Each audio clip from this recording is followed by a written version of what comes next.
The round function returns values in a numeric column rounded to the nearest specified decimal place.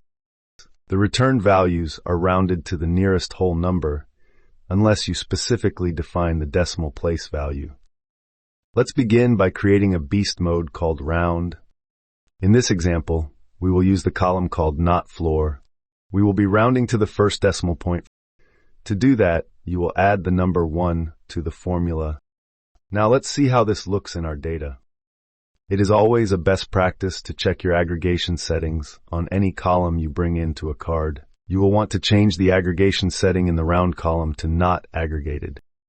Now, as you can see, we have successfully rounded the source column to the first decimal place. Thank you for watching. Follow Arigato Analytics for more tips for Domo users.